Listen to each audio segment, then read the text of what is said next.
Hi, this is David with DK Cattle Company. Today I want to talk about how I trained my 11 Dexter cows to a single hot wire, on kind of how you can do that for yourself. I also kind of want to talk about like how this has been going, how moving them around, doing a more amp grazing system, adaptive multi-paddock system, how that has gone so far, and sort of the challenges that I've had to address doing it so far. A lot of people will make these videos and they'll say, oh, I just move them all the time and it's great, and it's just the regrowth is great and everything's great, but doesn't really address stuff like shade, how to water them, and all those sort of things. So I kind of want to get into that in this video. But first, let's talk about how to train your cows to a single fence wire and how I did that. I'm sure there's no like real standard way to do it, so I'll just kind of talk about how I did it. Basically what I did was I took pasture 2, which is over there.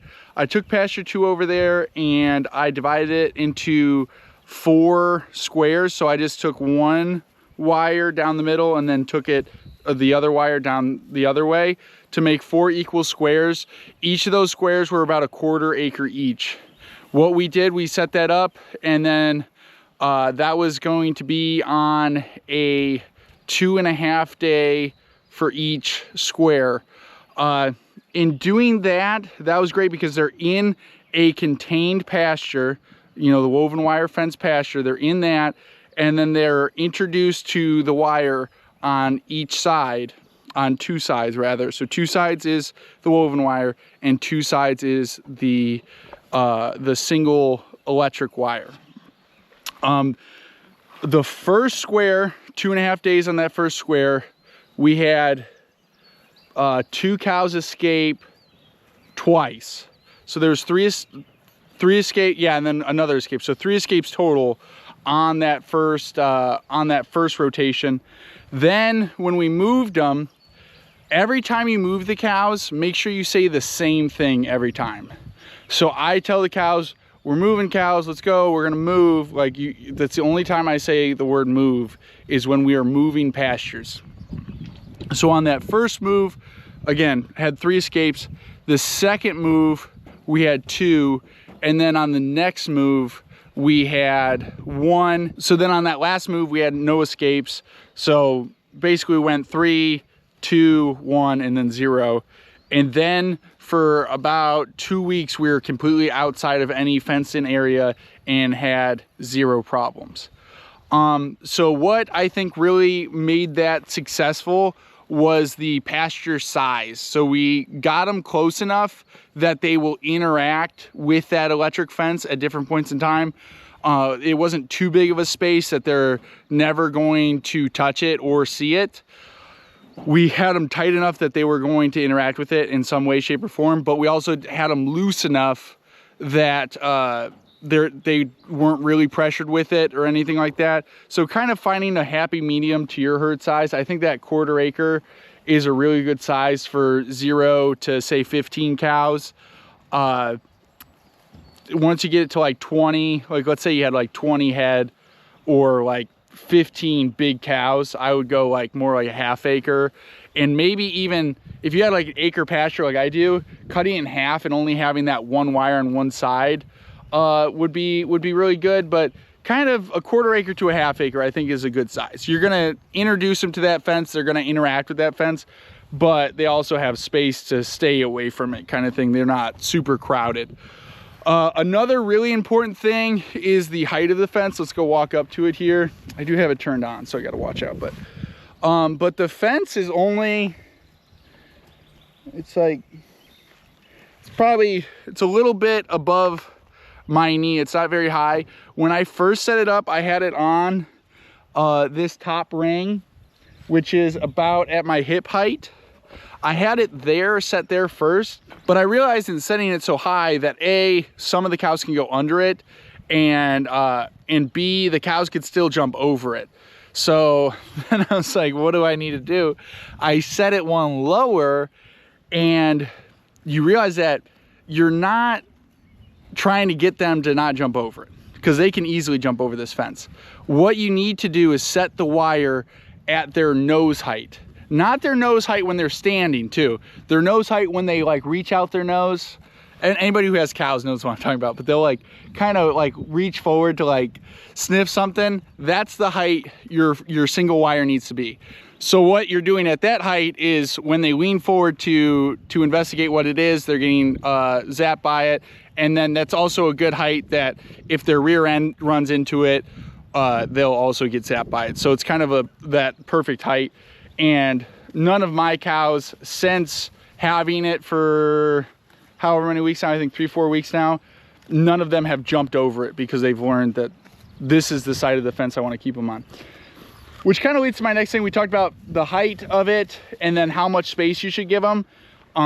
But really just making sure that there's no reason for them to leave the fenced-in area. Doesn't matter how good your fences are, if they don't have adequate forage and they don't have water, they're gonna try to get out. So really making sure that wherever they're at, they are satisfied with where they're at. Happy cows are not escaping cows. I did have, when I was training them on pasture 2 and kind of getting them used to it, I had the same cows escape several times. Here, Gertie's right here. She wants to say hi. But I did have several of the same cows escape, but they all kind of settled in.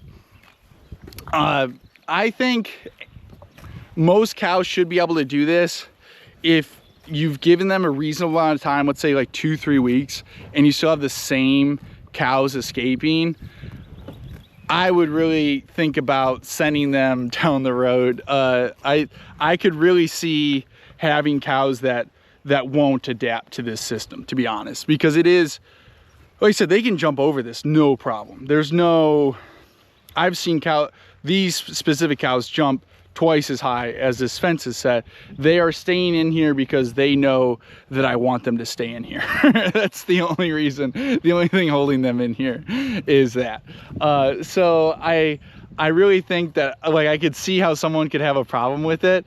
So if you have one that's like really not adapting to the system, or a couple, a lot of people will say too is that if you have one that's doing bad, that it's going to convince others to be bad too and to like jump over the fence and stuff. So if you have one that's being really bad, it's going to teach the other ones to jump over it and stuff.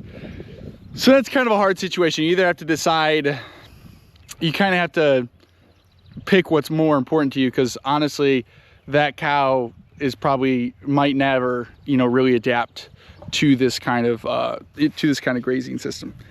But all of mine have fallen into this system pretty good. We only had a few escapes, and they've really settled into grazing this way. And that was only 10 days. And then we were outside of the pastures the whole time with no problems at all. So obviously that's gonna vary cow to cow, herd to herd, but that's just been my experience. That's how I got them used to it and what worked for me. I just wanted to kind of share that. I also wanted to talk about how this has been going. Like, what is it like moving cows, every day to 3 days, and how the water situation, shade and stuff has really worked out, because I think that's an aspect to this stuff that really isn't covered that much on the internet space. They just talk about how great everything is, but they don't really cover like the realities of certain situations. It's been fun. It's been really cool to see the amount of trample that I've been able to get doing a system like this. When you have them tighter, and we're not even that tight, we're probably giving them 0.2 to 0.35 acres a day, or a pasture rather, and then sometimes they're on it for a day to 2 days. So they're not really that tight, but the amount of trample and animal impact and consistency in that trample and animal impact that we've been able to get has been phenomenal. So that has been really cool to see how even we can get kind of everything spread out and stuff as far as manure, their grazing, the amount of forage that they just trample, they don't even eat, but it just goes back into the soil, has been really cool, and that's been very fun to watch. But with that, moving animals every day has been a lot of work, to be honest. Like, it's not just all sunshine and rainbows. There's a lot more work to it. Having them on pasture 1 for a month, where I'm only worrying about filling their water up, and then when I move them onto pasture 2, I open the gate, is a lot different than moving this. This is turbo wire. So moving this turbo wire every day with the posts and stuff has been a lot more work. And then, so with that, mitigating that would be to set up as many days as you possibly can at once. That's not reducing the amount of moves you do, but for example, on this, we're on pasture 1 right now. What I did was I snaked the wire back and forth, you know, just like this, and created 5 pastures from that. So all I have to do is snake the wire one length, open it up, get them in there, and then move the water. And that's all I have to do on this. So we're doing 1-day moves on here, and that hasn't been bad. But if you were making a square, then making a new square, then making a new square every day, that would get really strenuous. You really want to set up as many days in advance as possible. So like doing, say, 4 squares at once like we did on pasture 2, or 5 squares at once like we did here, you're setting it up in 1 day, and you're hopefully getting, you know, a week to 2 weeks out of that setup. Is definitely the best way to do it. So now let's talk about water.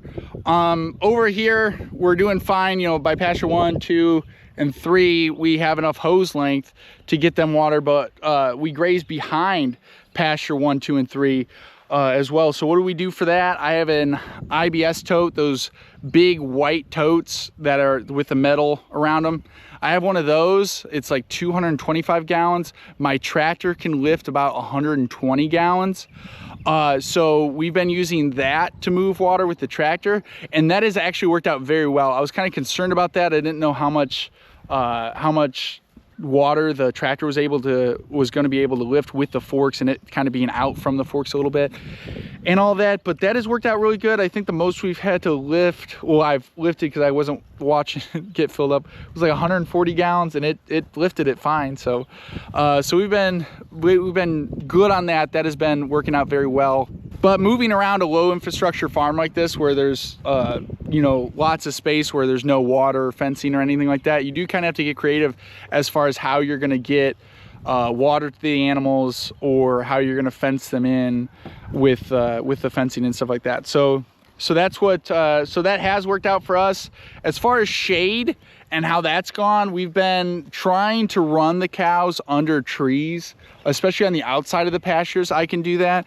Inside pasture 1 and 2, there's 0 trees, and we've had I think 1 90-degree day that they did not have access to shade, which 90 to some people isn't hot, but for us in Northeast Ohio, that's about as hot as it's going to get. And I did feel bad those days, but what I did to kind of mitigate that was we were within hose access, and I just hosed them down like twice during the day, kind of like at like 11 o'clock noon, just hosed down the cows, and then around like 3 o'clock 4, hose them down again, and just give them a little bit of relief. The hose, our well, pumps water about like 50 degrees. It's very cold. So just giving them a good hose down, I think, was nice. But when you're moving them so frequently, it is hard to have like a shade thing set up. Some people have like mobile like shade awnings and stuff. I mean, if it was 100 or something like that, I think I would more consider that. But 90 degrees, I mean, it's hot, but it's not that hot. I think that's a big problem with cows in general, is people personify cows. So they think because, you know, it's hot, or because it's snowing, or it's because it's raining, you don't enjoy that, so then the cows care. I mean, there's been several days in the wintertime that it's snowing the whole day, and you think all of them would be under cover, and they would just not do anything all day, but they're outside, they're grazing on a bale of hay, and they just don't care at all. Or they're, you know, point is that cows do not perceive nature the same way that we perceive nature. But definitely trying to have shade is obviously important, and running them in the trees and stuff. Most of those, so we had like, I think like 5 or 6 90-degree days since we started doing this, and of those 5 or 6 days, we only had 1 day that we weren't like under shade. All those other days we were able to run them with trees and stuff, and it's been good. So I've liked it so far. Definitely a lot of work. I do think the work is worth it, but you just really have to figure out how to set up as many days as possible with the wire, at once, and then you also have to figure out how you're going to water them when you're away from the buildings. Those are the two kind of hurdles that will make this sustainable or not, to make it so you're going to be able to do it for a long time, or if you're just going to get burned out on doing it and you're going to give up on it, kind of thing. And that's what I think about whenever I tackle a new thing, is not can I do it, it's can I keep doing this forever. So that's how I train my cows to a single turbo wire. It's turbo wire on a Gallagher smart reel with the Gallagher step-in posts is what we're running. Every about 10 footsteps, so about 30 feet, we have another step-in post. I should have probably covered that in the video. And we have it on the first notch down. So that's where we're running it. About knee high is how high, a little bit above knee high for me. I'm 6'1", so it might be a little bit higher than some people's knee height. But that's how I train the cows to the wire. If you have any questions, please leave it in the comments down below. I answer all questions that we get down in the comments. I would say I'm going to answer it, but I do always answer them. I answer every comment. So if you have a comment, you have a question, leave it down below. If you've trained your cows to a single wire, how'd you do that? How'd it work out for you? I don't have any calves. Gertie's gonna have a calf soon, so it's gonna be interesting to see how that calf interacts with it, because it's obviously gonna be able to just walk right underneath it. So we'll see how that works out. So if you've had calves with a single wire, how has that worked out for you? Because I'm curious to see how that's gonna go.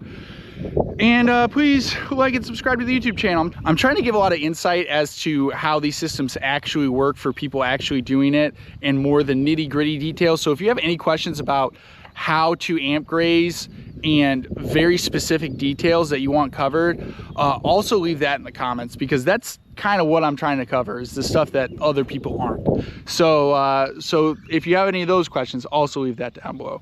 But thank you very much. Have a good day. Bye.